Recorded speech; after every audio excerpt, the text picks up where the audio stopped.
نماز جمعہ کے فوراً بعد ایک سیاسی اجتماع ہے، لیکن دنیا جانتی ہے کہ ہم نے دین اور مذہب کو سیاست کی آلودگیوں سے ہمیشہ پاک رکھا ہے۔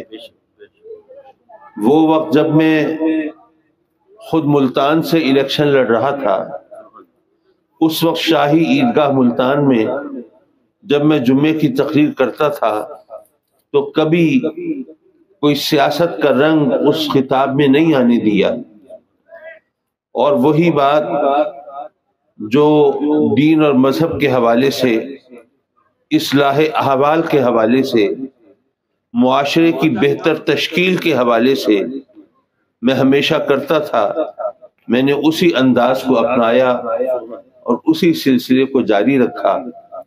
تو آج بھی میں آپ کے سامنے اسی انداز سے چند گزارشات پیش کرنا چاہوں گا۔ حضرات مکرم، ہمارے معاشرے کی سب سے بڑی خرابی یہ ہے کہ یہاں پر سچ اور جھوٹ میں تمیز کرنا مشکل ہو گیا ہے۔ لوگ قسمیں کھا کے، قرآن اٹھا کے، مسجدوں میں جا کے، رب کو گواہ بنا کے جب جھوٹ بولنے لگیں تو پھر کسی بھی شخص کا کیا اعتبار کیا جائے اور کسی بھی بات کو کیسے تسلیم کیا جائے؟ یہ سچ اور جھوٹ میں تمیز کرنا بہت مشکل ہو گیا ہے۔ مسئلہ یہ ہے کہ ہم یہ نہیں سوچتے کہ سچ اور جھوٹ میں تمیز کے لیے اصل معیار کیا بنانا چاہیے، ہمیں سچ کا پتہ کہاں سے چلے گا؟ دیکھیے، انسان کے پاس کوئی چیز جاننے کے لیے اور علم حاصل کرنے کے لیے دو ذریعے ہیں۔ ایک اس کے حواس ہیں، سینسز، جس کو حواس خمسہ کہتے ہیں، یعنی 5 سینسز۔ ہمارے اندر ایک سینس ہے، ایک حس ہے دیکھنے کی، تو دیکھ کر ہمیں چیزوں کا پتہ چلتا ہے۔ جیسے اللہ نے اپنے کرم سے ہمیں بینائی عطا فرمائی ہے تو ہم دیکھ رہے ہیں، دن کا وقت ہے اور اگرچہ دھند کی کیفیت ہے، اس کے باوجود اس وقت اللہ کا کرم ہے اور دھوپ نکلی ہوئی ہے، اور یہ اہتمام ہو رہا ہے جلسے کا بھی، اور لوگ بھی آ رہے ہیں، اور یہاں جمعے کے لیے بھی قالینیں بچھی ہوئی ہیں اور آپ لوگ تشریف فرما ہیں۔ آپ کو دیکھ کے مجھے معلوم ہو رہا ہے آپ میں کتنے بوڑھے ہیں، کتنے جوان ہیں، کس کا کی کیا کیفیت ہے، اجتماع کا رنگ کیا ہے، یہ تمام چیزیں آنکھوں کے ذریعے معلوم ہو رہی ہیں۔ ایک سینس ہے سننے کی، آدمی سن کر کچھ علم حاصل کرتا ہے۔ میں بول رہا ہوں، آپ سن رہے ہیں، جو میری بات ہے آپ سن کر سمجھ رہے ہیں، یہ فیصلہ کرنا اب آپ کا کام ہے کہ وہ صحیح ہے یا غلط ہے، لیکن بہرحال سننے سے کچھ چیزیں آشکارا ہوتی ہیں۔ سننے سے پتہ چلتا ہے یہ آواز مردانہ ہے یا زنانہ ہے، یہ بولنے والا یہ قریب ہے یا دور ہے، یہ غصے میں ہے یا شفقت اور محبت سے بول رہا ہے، یہ نرم آواز ہے یا سخت آواز ہے۔ یہ تمام چیزیں ہمیں سننے سے معلوم ہوتی ہیں۔ اسی طرح ایک سینس ہے سونگھنے کی، سونگھنے سے پتہ چلتا ہے، جناب آپ کہیں کھانا پک رہا ہو تو تھوڑا اندازہ ہوتا ہے کہ کس قسم کا کھانا بن رہا ہے، کوئی میٹھا بن رہا ہے یا کوئی چٹپٹی چیز بنائی جا رہی ہے، اور کوئی دیسی گھی کے اندر کوئی چیز تلی جا رہی ہے، یا اسی طرح وہ فارمیلٹی پوری کی جا رہی ہے۔ یہ سونگھنے سے اسی طرح خوشبو اور بدبو کا فرق پتہ چلتا ہے، تو یہ تمام چیزیں سونگھنے سے معلوم ہوتی ہیں۔ ایک قوت ذائقہ ہے، چکھنے سے پتہ چلتا ہے کیا چیز میٹھی ہے اور کیا چیز کھٹی ہے، کیا کڑوی ہے اور کیا پھیکی ہے۔ یہ قوت ذائقہ، اس سے بھی ہمیں علم حاصل ہوتا ہے۔ اسی طرح قوت لامسہ ہے، سینس آف ٹچ، چھو کر ہمیں کسی چیز کا پتہ چلتا ہے یہ چیز ٹھنڈی ہے یا گرم ہے، یہ نرم ہے یا سخت ہے، یہ ریشمی ہے یا کھردری ہے، یہ ٹچ کے ذریعے ہمیں معلوم ہوتا ہے۔ لیکن بہت سی چیزیں ایسی ہیں جو اب حواس خمسہ کی گرفت میں نہیں آتی، ان سے آگے بھی کچھ چاہیے۔ وہ چیزیں ہمیں کیسے معلوم ہو؟ دوسرا ذریعہ اللہ نے جو ہمیں جاننے کا، علم حاصل کرنے کا دیا ہے، وہ ہماری عقل ہے۔ عقل کے ذریعے ہم کچھ چیزیں جانتے ہیں۔ مثلا آواز آ رہی ہے گاڑی گزرنے کی، تو اب ہم دیکھ نہیں رہے، دیکھا نہیں ہے، لیکن آواز سن کے پتہ چلا کہ یہ روڈ پر ٹریفک رواں دواں ہے، یہ ٹریفک جیم نہیں ہے بلکہ چل رہی ہے۔ دور سے دھواں نظر آیا تو اب ہم نے آگ دیکھی نہیں ہے، شعلے نظر میں نہیں آئے، لیکن وہ دھواں دیکھ کے ہماری عقل نے فیصلہ کیا کہ جناب یہ یہاں پہ کہیں آگ ہوگی، ظاہر ہے آگ کے بغیر تو دھواں نہیں ہوگا۔ کہیں ویرانے میں ہم گئے تو ہمیں کسی انسان کے قدموں کے نشان نظر آئے تو اندازہ ہوا کہ یہاں پر کوئی آبادی کی بات ہوگی، یہاں پر کوئی لوگوں کے، انسانوں کی آمد و رفت کا سلسلہ ہوگا، ورنہ یہاں پر یہ نقش قدم کیسے بنتے؟ تو سینسز کے بعد دوسری چیز جو ہے ہمیں علم حاصل کرنے کی، وہ عقل ہے۔ اب یہ دیکھیے کہ جو ہمارے سینسز ہیں، جو حواس خمسہ ہیں، ان کے ذریعے جو علم حاصل کرتے ہیں وہ ہمیں سیکھنے کی ضرورت نہیں پڑتی۔ ایک بچہ پیدا ہوا، ابھی 1-2 دن کا، ہفتے 2 ہفتے کا بچہ ہے، ابھی وہ یونیورسٹی میں تو نہیں گیا، ابھی کالج اور سکول کا رخ تو اس نے نہیں کیا، ابھی آپ نے اس کے لیے کوئی ٹیوٹر بھی مقرر نہیں کیا، اس نے کوئی کتابیں نہیں کھولی، اس نے علم حاصل کرنے کا یہ طریقہ اختیار نہیں کیا، لیکن وہ جو چند دن کا بچہ ہے اس کو بھی پتا ہے کہ کڑواہٹ کیا ہے اور مٹھاس کیا ہے۔ اس کی زبان پہ کڑوی چیز رکھیں گے وہ تھوک دے گا، منہ بنائے گا، روکے گا، احتجاج کرے گا۔ میٹھی چیز رکھیں گے بڑے مزے سے کھا لے گا۔ وہ چند دن کا بچہ ہے، اس کو بھی پتا ہے کہ سردی کیا ہے اور گرمی کیا ہے۔ سردی لگے گی بیچارہ ٹھٹھرے گا، کانپے گا، اور جناب وہ روئے گا، چیخے گا، چلائے گا، احتجاج کرے گا، اور جناب اس کو آپ اپنی گرمی میں لے کے محبت کی گرمی پہنچائیں گے، اپنی آغوش میں لیں گے اور پرسکون ہو کے سو جائے گا۔ وہ چند دن کا بچہ ہے، ابھی اس نے پڑھنا لکھنا نہیں سیکھا، لیکن اس کو بھی پتا ہے کہ شور کیا ہے اور خاموشی کیا ہے۔ شور مچے گا تو وہ بھی گھبرا کے شور مچانا شروع کر دے گا اور روئے گا، چیخے گا، چلائے گا، اور اگر آپ ذرا سکون پہنچائیں گے، اگر خاموشی ہوگی تو وہ بھی پرسکون ہو جائے گا۔ تو حواس کے ذریعے جو علم حاصل ہوتا ہے وہ سیکھنے کی ضرورت نہیں پڑتی، لیکن عقل سیکھنے سے آتی ہے۔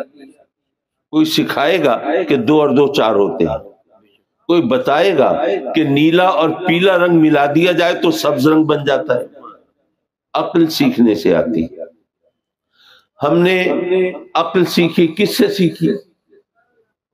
اپنے استادوں سے، اپنے بڑوں سے، اپنے ماحول سے سیکھی۔ ہمارے استادوں اور بڑوں نے کس سے سیکھی؟ انہوں نے اپنے بڑوں سے سیکھی۔ بھئی انہوں نے کس سے سیکھی؟ جی انہوں نے اپنے بڑوں سے سیکھی۔ یہ سلسلہ اسی طرح چلتا رہے گا یا کہیں ختم بھی ہوگا؟ اور یہاں پر ایک بات اور بھی ہے سمجھنے کی۔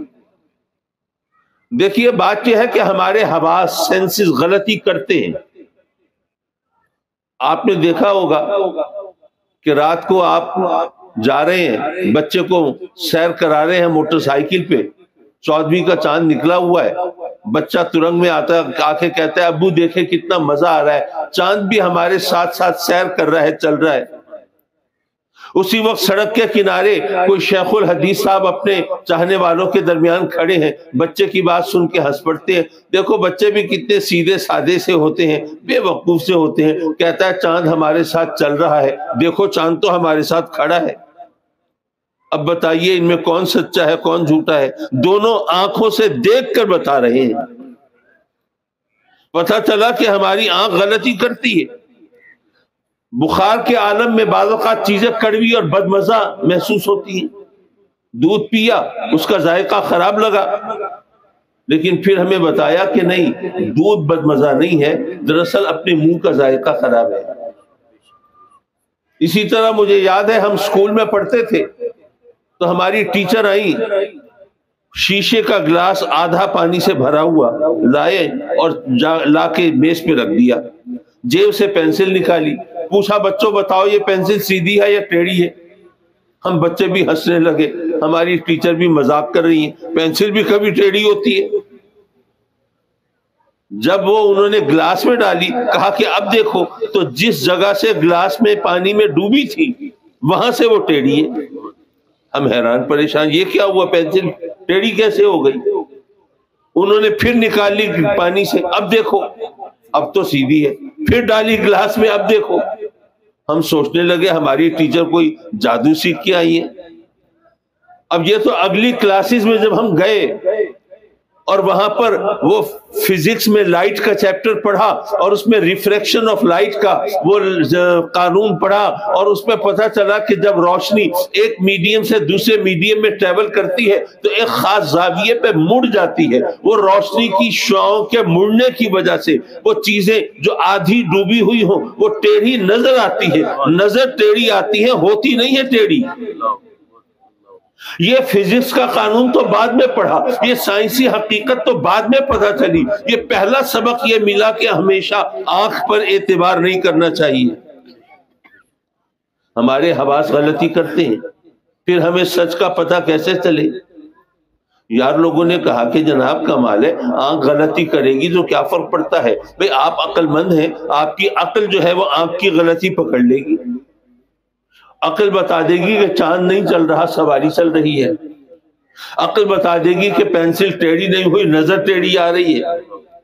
تو بے وقوفوں کو اگر فکر ہو تو ہو کہ جناب ہمیں سچ کا پتہ کیسے چلے، لیکن جو صاحبان عقل و دانش ہے کم از کم انہیں تو کوئی اندیشہ، کوئی فکر نہیں ہونی چاہیے، ان کی عقل جو ہے وہ بتا دے گی کہ آنکھ نے غلط دیکھا ہے، حواس نے غلط سمجھا ہے۔ میں سوچنے لگا کہ بات تو ٹھیک ہے، عقل جو ہے وہ آنکھ کی غلطی پکڑ لے گی، لیکن کیا عقل قابل اعتبار ہے؟ عقل غلطی نہیں کرتی، کوئی لمبا چوڑا فلسفہ نہیں، ایک جملے میں حقیقت پتہ چل جائے گی۔ اگر عقل غلطی نہ کرتی تو عقل مندوں میں تو کبھی اختلاف ہوتا ہی نہیں، سارے عقل مند ایک ہی راستے پہ ہوتے، لیکن یہاں تو اصل اختلاف ہوتا ہی عقل مندوں میں ہے۔ ہم بے وقوف تو ویسے ہی زندہ باد مرد آباد کے چکروں میں لگے رہتے ہیں۔ پتہ چلا کہ عقل بھی غلطی کرتی ہے، مولا ہمیں سچ کا پتہ کیسے چلے؟ ہماری آنکھ بھی غلط دیکھتی ہے، ہماری عقل بھی ٹھوکر کھاتی ہے، ہم سچ کی تلاش میں بھٹکتے رہے، کیسے معلوم ہو؟ حضرات مکرم، اب یہاں پر ہمیں یہ بتایا گیا کہ دیکھو، جیسے میں پہلے کہہ رہا تھا کہ عقل سیکھنے سے آتی ہے، ہم نے اپنے بڑوں سے سیکھی، انہوں نے اپنے بڑوں سے، انہوں نے اپنے بڑوں سے، سلسلہ کہاں جا کے رکا؟ اس دنیا میں آنے والا جو پہلا انسان ہے اس نے کسی دوسرے سے عقل نہیں سیکھی، وہ اللہ کا نبی ہے نا، اس نے براہ راست اللہ سے سیکھی ہے۔ آپ کی اور میری عقل غلطی کرتی ہے کیونکہ ہم اپنے جیسے انسانوں سے سیکھتے ہیں، نبی غلطی نہیں کرتا کیونکہ وہ براہ راست اللہ سے سیکھتا ہے۔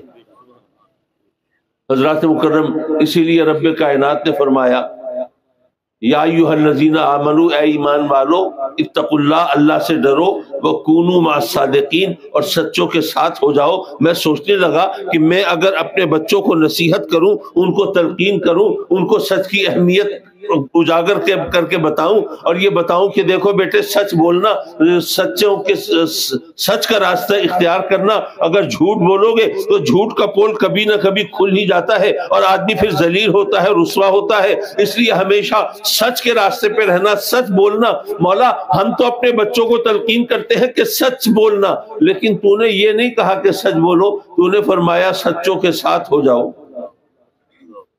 تو رب کائنات نے گویا یہ فرمایا کہ اے میرے بندو، تمہیں سچ اور جھوٹ کا پتہ کیسے چلے گا؟ تمہاری تو آنکھ بھی غلط دیکھتی ہے، تمہارے تو حواس بھی غلطی کرتے ہیں، تمہاری تو عقل بھی ٹھوکر کھاتی ہے، اس لیے تم سچ اور جھوٹ کے چکر میں مت پڑو۔ ایسا کرو جو سچے ہیں ان کے ساتھ ہو جاؤ، تمہیں بھی سچ مل جائے گا۔ اسی لیے ہمیں حکم ہے کہ ما آتاکم الرسول فخذوہ وما نہاکم عنہ فانتہوا، ارے میرا محبوب تمہیں جو کچھ عطا فرمائے اس کو لے لو، اور جس سے روکے اس سے رک جاؤ، وہاں پر اگر مگر نہ کرو، چوں چرا نہ کرو، بحث مباحثے نہ کرو، اپنی عقل کی ٹانگ نہ اڑاؤ، میرا محبوب جو کہے وہ مان لو، اس لیے کہ تمہاری عقل غلطی کرتی ہے، لیکن عقل کی غلطی کی اصلاح کون کرے گا؟ وہ نبی کرے گا، کیونکہ نبی کی عقل عقل کامل ہے، ہماری عقل ناقص عقل ہے۔ تو نبی جو ہمیں بتائے گا وہ صحیح ہوگا، اس کے اندر اگر مگر کی گنجائش نہیں ہوگی۔ اگر تم نے ان کا دامن پکڑ لیا، ان کے نقش قدم کو اختیار کر لیا، تو پھر تمہیں سچ ملے گا، پھر تم بھٹکنے سے محفوظ رہ جاؤ گے۔ حضرات مکرم، دیکھیے آج کل ہم سب پریشان ہوتے ہیں، معاشرہ بگڑ رہا ہے۔ یہ جناب ہمارے بچے پتہ نہیں کس ماحول میں آئیں گے، یہاں پر تو کچھ پتہ نہیں چلتا، بے حیائی عام ہو رہی ہے۔ اب تو عالم یہ ہے کہ جناب قانون سازی کر کے وہ جناب عورتوں کی عورتوں سے، مردوں کی مردوں سے یہ شادیاں کرنے کا اب یہ سلسلہ شروع ہو رہا ہے، اور اگر اس کے خلاف کوئی بولے تو باہر کے ممالک میں تو اس کے خلاف قانون حرکت میں آ جاتا ہے۔ اب یہ انسان کیا کرے؟ اچھائی اور برائی کا معیار یہ کیسے مقرر کیا جائے؟ حضرات محترم، ایک انسان کے لیے دیکھیے کچھ چیزیں ایسی ہیں جو انسانیت کی تاریخ کے ساتھ ساتھ چل رہی ہیں، اور ہمیں بتایا گیا ہے کہ یہ چیزیں اچھی ہیں، یہ چیزیں بری ہیں۔ میں آپ کو سمجھانے کے لیے اب پتہ نہیں میں صحیح الفاظ کا انتخاب کر سکوں یا نہ کر سکوں، لیکن اگر آپ اس بات کو ذرا سلیقے سے سمجھیں گے تو انشاءاللہ بہت رہنمائی ملے گی۔ دیکھیے ہمارے ہاں اگر رب کائنات بچہ عطا فرمائے، اس بچے کا نام رکھتے ہیں تو بعض اوقات ہم بزرگان دین کے اور ان مقدس ہستیوں کے نام پر رکھتے ہیں کہ جن کا نام لینے سے وہ ایمان تازہ ہوتا ہے۔ کبھی آقا کریم صلی اللہ علیہ وسلم کی غلامی کے حوالے سے کبھی غلام رسول رکھ دیا، غلام نبی رکھ دیا، غلام محمد رکھ دیا، کبھی غلام علی رکھ دیا، اسی طرح کسی بچے کا نام حسن رکھ دیا، حسین رکھ دیا، حسنین رکھ دیا۔ اس طرح ہم بچوں کے نام رکھتے ہیں نا، یہ بچوں کے نام یہ ہمارے جذبات کے عکاس ہوتے ہیں، اور اس طرح ہم اپنے جذبات کا اظہار کیا کرتے ہیں۔ بالکل درست ہے، لیکن یہ سوچئے کہ ہم نے جو بچوں کے نام رکھے ہیں جن ہستیوں کے تعلق کے حوالے سے رکھے ہیں، ان ہستیوں کو ہم نے کسی مقام پہ مانا ہے، ان کی عظمت اور ان کی شان وہ ہمارے ذہن میں اجاگر ہوئی ہے، تب ہم نے بچوں کو ان سے منسوب کیا ہے۔ لیکن بات یہ ہے کہ معاشرے کی تشکیل کرتے ہوئے آپ کو معلوم ہونا چاہیے، مثلاً آپ مکان بنانا چاہتے ہیں تو آج کل میرا خیال ہے کہ دیہاتوں میں بھی اب کچی اینٹوں سے مکان بنانے کا رواج نہیں رہا، ہر ایک پکی اینٹ سے مکان بنانا چاہتا ہے۔ لیکن اگر آپ کچی اینٹیں لے آئیں تو کیا کچی اینٹوں سے پکا مکان بنا سکتے ہیں؟ نہیں یارو، اگر کچی اینٹوں سے آپ پکا مکان نہیں بنا سکتے تو برے لوگوں سے اچھا معاشرہ کیسے بنا سکتے ہیں؟ جس طرح مکان کا یونٹ جو ہے وہ اینٹ ہے، اسی طرح معاشرے کی جو اکائی ہے، یونٹ ہے، وہ انڈیویجول ہے، وہ فرد ہے۔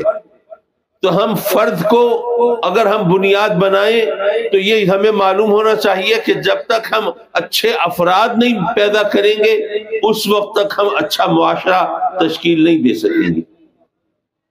ہم بہت توقعات رکھتے ہیں اپنی اولاد سے، لیکن وہ خلیل جبران کا ایک کوٹیشن مجھے یاد آئی، کہتا ہے کہ some souls are like sponges, you cannot squeeze out of them except what they have sucked from you۔ وہ مجھے یقین ہے اس نے بچوں کے بارے میں کہا کہ کچھ لوگ، کچھ روحیں وہ سفنج کی طرح ہوتی ہے۔ سفنج آپ سمجھتے ہیں نا، جس کو ہم عام زبان میں فوم کہتے ہیں، یہ فوم کا گدا، فوم سفنج۔ وہ کچھ لوگ ہوتے ہیں سفنج کی طرح ہوتے ہیں، اس میں آپ جو کچھ جذب کریں گے نا تو نچوڑیں گے تو وہی نکلے گا اس میں سے۔ اگر اس سفنج میں، فوم میں آپ نے دودھ ایبسارب کیا ہے، جذب کیا ہے، نچوڑیں گے تو وہ دودھ نکلے گا۔ اگر اس میں پانی جذب کیا ہے تو نچوڑیں گے پانی نکلے گا۔ اگر کیچڑ جذب کیا ہے نچوڑیں گے تو کیچڑ نکلے گا۔ تو پتہ یہ چلا کہ ہمارے بچے جو ہیں وہ ہم سے جو کچھ لیں گے وہی ہمیں لوٹا دیں گے۔ حضرات مکرم، معاف کیجئے، میں وہ جو ایک بات کر رہا تھا وہ درمیان میں شاید ذہنی رو دوسری طرف چل پڑی، وہ ذرا اس کو مکمل کر دوں۔ میں یہ عرض کر رہا تھا کہ ہم مقدس ہستیوں کے نام پہ نام رکھتے ہیں، انبیاء کے نام پر بھی نام رکھتے ہیں، ہم حضرت ابراہیم علیہ السلام کے نام پر، یوسف علیہ السلام، حضرت الیاس علیہ السلام، ایوب علیہ السلام، ان ہستیوں کے نام پر نام رکھتے ہیں، لیکن آپ میں سے کبھی کوئی شخص حضرت لوط علیہ السلام کے نام پر رکھے گا اپنے بچے کے نام؟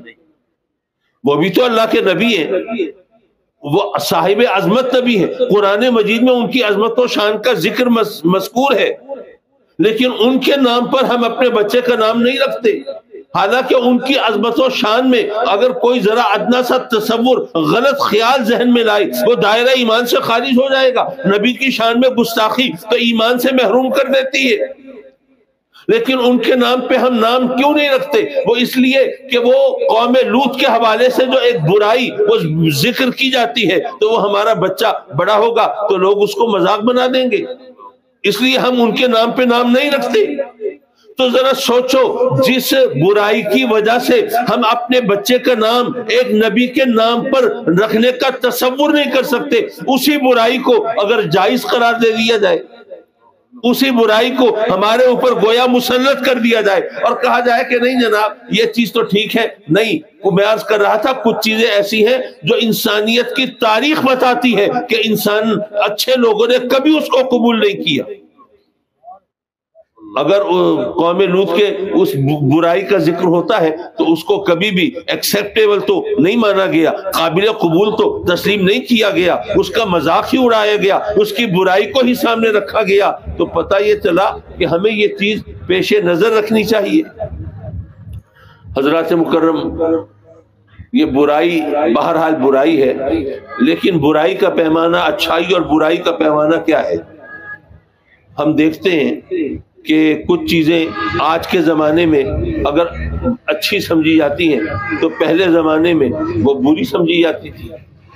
کیا آپ کو نہیں معلوم کہ ہمیں یاد ہے ہمارے بچپن میں اگر کسی کے بارے میں یہ پتا ہوتا تھا کہ یہ کوئی رشوت لی ہے اس نے، تو چاہے اس کے ماں پاس مال ہوتا تھا، دولت ہوتی تھی، پیسہ ہوتا تھا، لیکن لوگ اس کو حقارت کی نظر سے دیکھتے تھے، عزت نہیں ہوتی تھی۔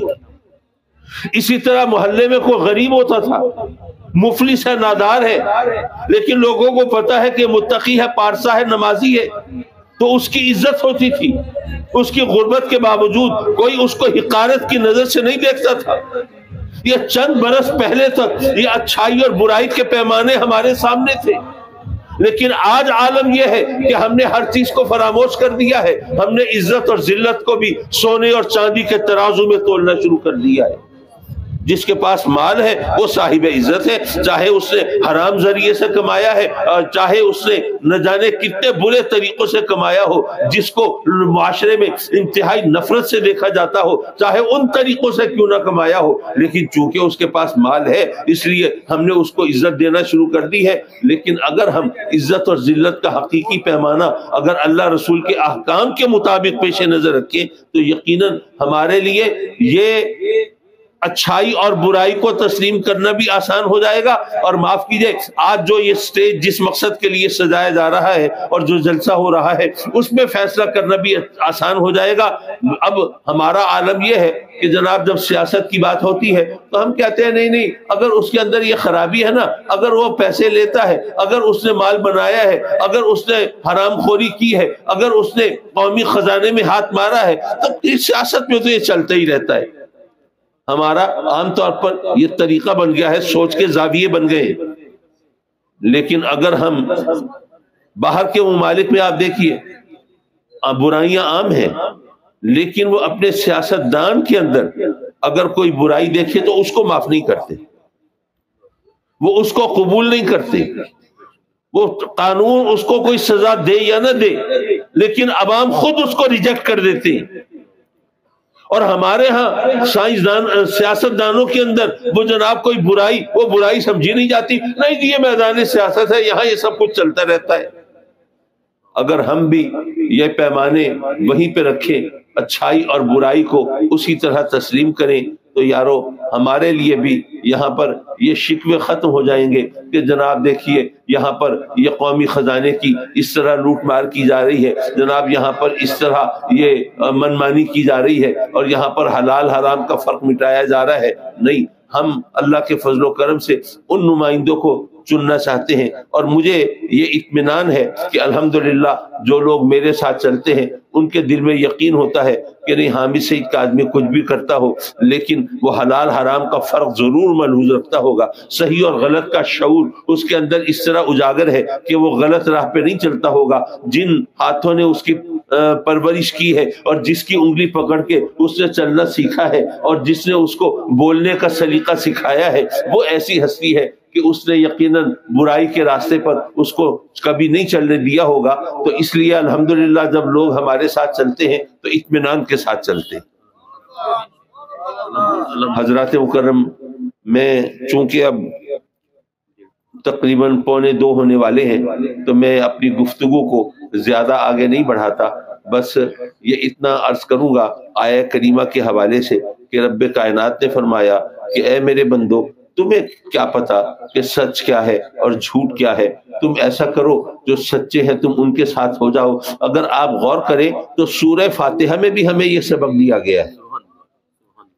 ہمیں رب کائنات نے جو مانگنے کا حکم دیا وہ کیا ہے؟ اہدنا الصراط المستقیم، اے میرے بندو مجھ سے ہدایت مانگو، اور تم نے مجھ سے ہدایت مانگی ہے نا، تو اس کے بعد اپنی زبان سے کہو صراط الذین انعمت علیہم۔ مولا ہمیں کیا پتا ہدایت کا راستہ کون سا ہے؟ کوئی کہتا ہے کہ یہ راستہ ہدایت کا ہے، اگر تم اس کے پیچھے چلو گے تو کافر ہو جاؤ گے اور غیر دائرہ اسلام سے خارج ہو جاؤ گے، اگر اس کے پیچھے چلو گے تو بھٹک جاؤ گے اور گمراہ ہو جاؤ گے اور راندہ درگاہ ہو جاؤ گے۔ مولا ہمیں نہیں پتہ چلتا ہدایت کا راستہ کون سا ہے، مولا تو ہدایت عطا فرما ہمیں۔ تو اللہ نے فرمایا کہ تم خود اپنی زبان سے کہو صراط الذین انعمت علیہم، مولا ان کی راہ پر چلا دے جن پر تیرا انعام ہوا۔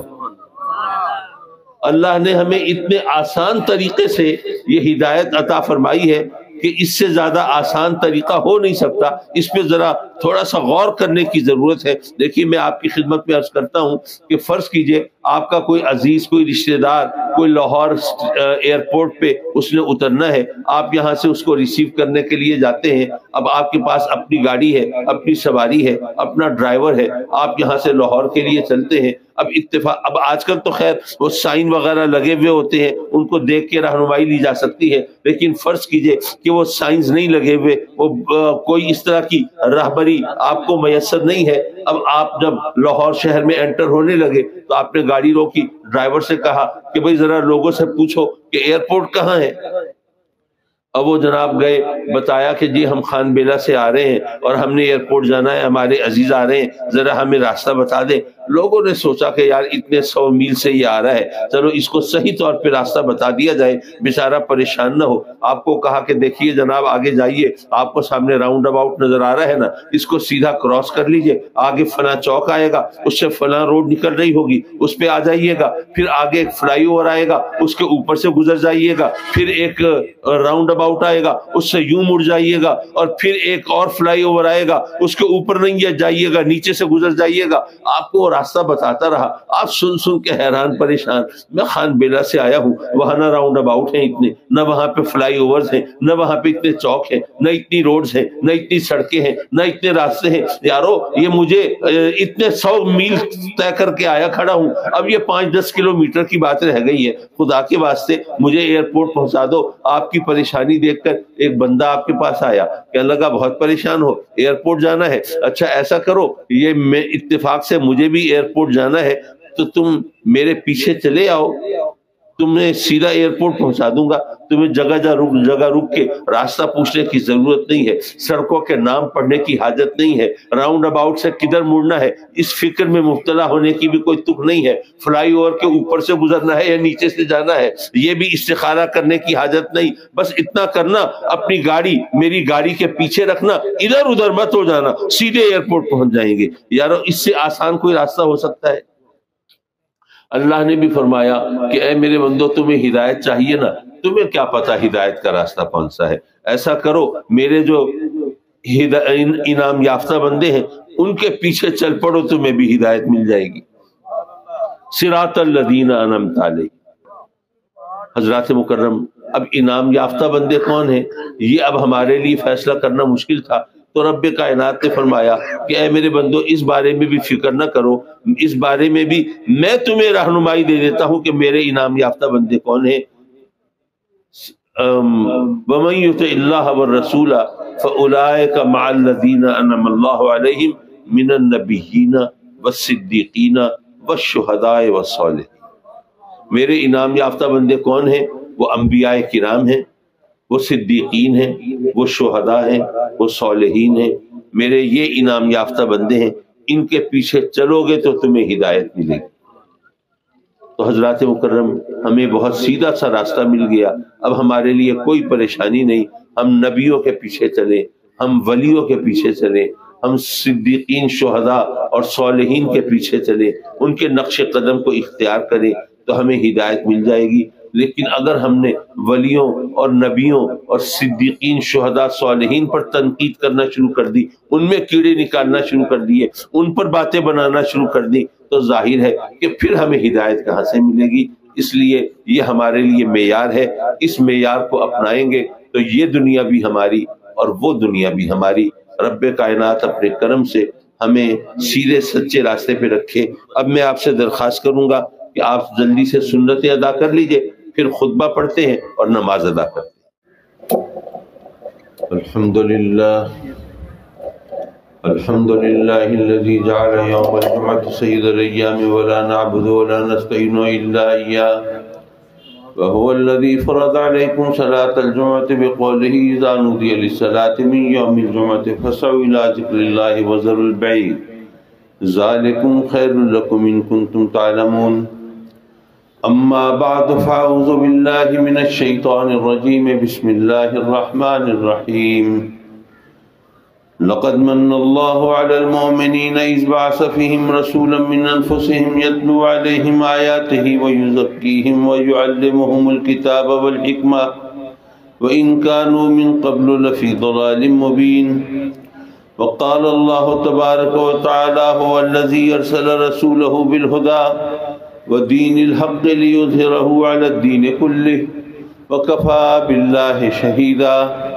وقال الله تبارك وتعالى وما أرسلناك إلا رحمة للعالمين صدق الله مولانا العلي العظيم وصدق رسوله النبي الأمين ونحن على ذلك لمن الشاهدين والشاكرين عن عمر بن الخطاب رضي الله تعالى عنه قال قال رسول الله صلى الله عليه وسلم انما الاعمال بالنیات انما لامرئ ما نوى فمن كانت هجرته الى الله ورسوله فهجرته الى الله ورسوله ومن كانت هجرته الى دنيا يصيبها او امرأة يتزوجها فهجرته الى ما هاجر اليه متفق عليه وعن ابي هريرة رضي الله تعالى عنه قال قال رسول الله صلى الله عليه وسلم علمت علم الاولين والاخرين وختم بي النبيون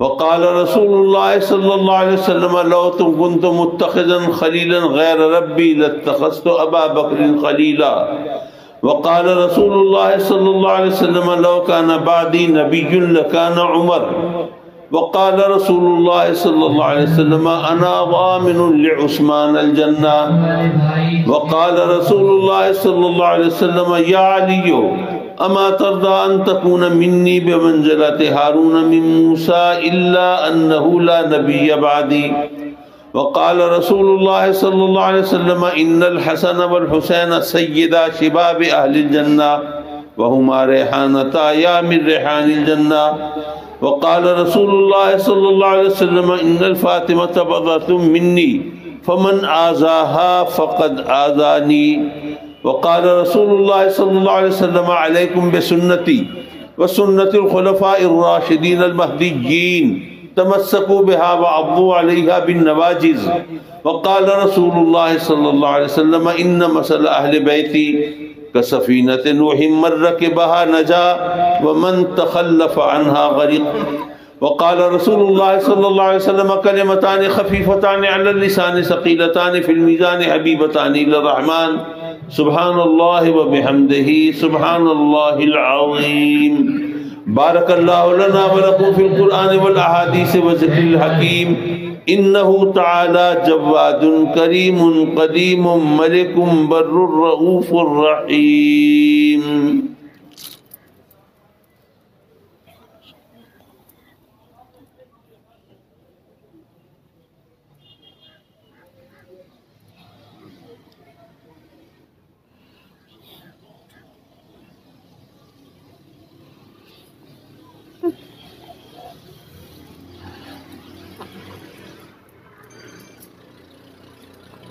نحمده ونستعينه ونستغفره ونؤمن به ونتوكل عليه ونعوذ بالله من شرور أنفسنا ومن سيئات أعمالنا من يهده الله فلا مضل له ومن يضلله فلا هادي له ونشهد أن لا إله إلا الله وحده لا شريك له ونشهد أن سيدنا وسندنا ونبينا وحبيبنا وكريمنا ورؤوفنا ورحيمنا ومولانا وملجانا وماوانا محمدا عبده ورسوله ان الله وملائكته يصلون على النبي يا ايها الذين امنوا صلوا عليه وسلموا تسليما اللهم صل على سيدنا ومولانا محمد وعلى ال سيدنا ومولانا محمد وصل على جميع الانبياء والمرسلين وعلى ملائكتك المقربين وعلى عبادك الصالحين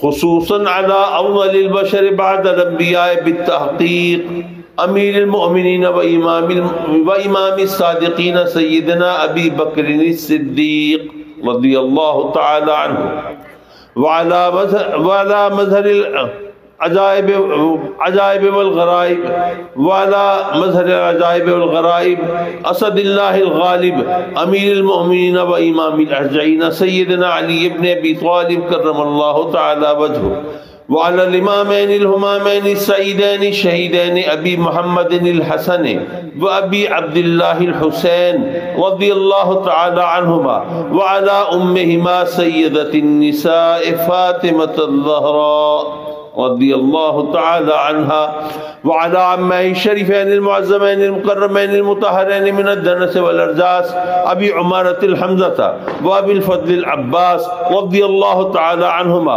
وعلى الباقية من العشرة المبشرة والسائر الصحابة والتابعين الاخيار الابرار الى دار القرار اللهم انصر من نصر دين سيدنا مولانا محمد صلى الله عليه وسلم واجعلنا منهم واخذل من خذل دين سيدنا مولانا محمد صلى الله عليه وسلم ولا تجعلنا منهم عباد الله يرحمكم الله ان الله يأمر بالعدل والإحسان وإيتاء ذي القربى وينهى عن الفحشاء والمنكر والبغي يعظكم لعلكم تذكرون اذكروا الله العلي العظيم يذكركم وادعوه يستجب لكم ولذكر الله تعالى أعلى وأعلى وعز وجل وأتم وحم وأعظم وأكبر۔ مولا اپنے کرم سے ہم سب کے حال پر رحم فرما، میرے مولا ہمارے دکھوں کو دور کر دے، مولا تکلیفوں سے نجات دے دے، مصیبتوں سے چھٹکارا عطا فرما، زمین آسمان کی بلاؤں سے بچا لے میرے مولا۔ مولا تو رحمان و رحیم ہے، اپنی رحمت کا ظہور فرما۔ مولا تو تواب اور ستار ہے، ہماری خطاؤں کو چھپا لے اور اپنے کرم سے ہمیں دنیا کے سامنے رسوائی سے بچا لے۔ مولا تنگی ترشی سے بچا لے، غربت و افلاس سے بچا لے، اپنے سوا کسی کی محتاجی سے بچا لے۔ میرے مولا اپنے کرم سے قرضے کی لعنت سے نجات عطا فرما۔ میرے مولا قرضے کی ادائیگی کے لیے غیب سے کوئی بہانہ تخلیق فرما۔ میرے مولا تیرے بندے یہ غربت، بے روزگاری اور مہنگائی کے ہاتھوں عاجز ہیں، رحم فرما دے ان کے حال پہ، اور روزی رزق کا جو بھی بہانہ تو نے بنایا ہے وہ نفع بخش بنا دے۔ میرے مولا بیماری آزاری سے بچا لے اور اپنے کرم سے سکھی صحت عطا فرما، شفائے کاملہ عاجلہ عطا فرما، بیماریوں سے مکمل چھٹکارا عطا فرما۔ اور میرے مولا کچھ تیرے بندے نہ جانے کب سے اولاد کی تمنا میں تیری بارگاہ میں جھولی پھیلاتے ہیں، انہیں اپنے کرم سے، ان کو محض اپنے کرم سے، تجھ پر کسی کا زور نہیں چلتا مولا، محض اپنے کرم سے ان کو خوش نصیب اولاد عطا فرما دے، زندگی والے فرزند عطا فرما دے، اور جو اولاد والے ہیں انہیں اولاد کا سکھ دکھا دے، اولاد کے دکھ سے بچا لے۔ ہمارے بچوں کو زندگی کے ہر میدان اور ہر امتحان میں کامیاب فرما، ان کے لیے زندگی کا سفر خوشگوار بنا۔ میرے مولا اپنے کرم سے جو بچے امتحان دے رہے ہیں ان کے لیے امتحانات کو آسان کر دے، جو روزگار کی تلاش میں ہیں انہیں باعزت روزگار عطا فرما دے۔ میرے مولا کچھ والدین اپنے بچوں بچیوں کے رشتوں کے بارے میں بہت پریشان ہیں، تو سب کا بھرم رکھنے والا، سب کی شرم رکھنے والا، ہمیں ہمارے بچوں بچیوں کی بہاریں دیکھنا نصیب فرما اور اچھے لوگوں سے پالا ڈال دے۔ مولا اپنے سجدوں کی لذت دے دے، اپنی عبادت کا ذوق دے دے۔ یہ مجمع کثیر ہے، دعا کرے مولا فلسطین کے حال پر رحم فرما، فلسطین کو اسرائیلیوں کے ظلم و ستم سے نجات دے دے۔ مولا جو شہید ہو چکے ان کو شہدائے کربلا اور شہدائے بدر و حنین کی صفوں میں شامل فرما، اور جو زخمی ہیں ان کو صحت عطا فرما، اور جو ابھی جہاد میں مشغول ہیں ان کو فتح و نصرت عطا فرما، اور مسلم امہ کو ان کا ساتھ دینے کی توفیق اور ہمت عطا فرما، اور ہمارے حکمرانوں کو دینی حمیت اور غیرت عطا فرما۔ میرے مولا یہ آج اجتماع ہو رہا ہے، اس علاقے کی تقدیر کا فیصلہ تیرے بندوں نے کرنا ہے، انہیں بہتر فیصلہ کرنے کی توفیق عطا فرما، اور اپنے کرم سے ان کو اچھا برا سمجھنے کی صلاحیت عطا فرما، اور اپنے حبیب کے صدقے میں مولا جو اچھے لوگ ہیں ان کو کامیابی کامرانی عطا فرما۔ ہم تیری بارگاہ میں سر جھکا کے جھولی پھیلا کے ان دعاؤں کی قبولیت کی التجا کرتے ہیں۔ یہ دیوانے آئے ہیں، ان کے گھر آباد رہیں، گھر والے آباد رہیں، تیری رحمتوں کی چھاؤں میں پروان چڑھیں اور ہمیشہ پھلتے پھولتے رہیں۔ آمین آمین آمین یا رب العالمین۔ وصلی اللہ تعالی علی خیر خلقہ ونور عرشہ محمد وآلہ وصحبہ اجمعین، آمین برحمتک یا ارحم الراحمین۔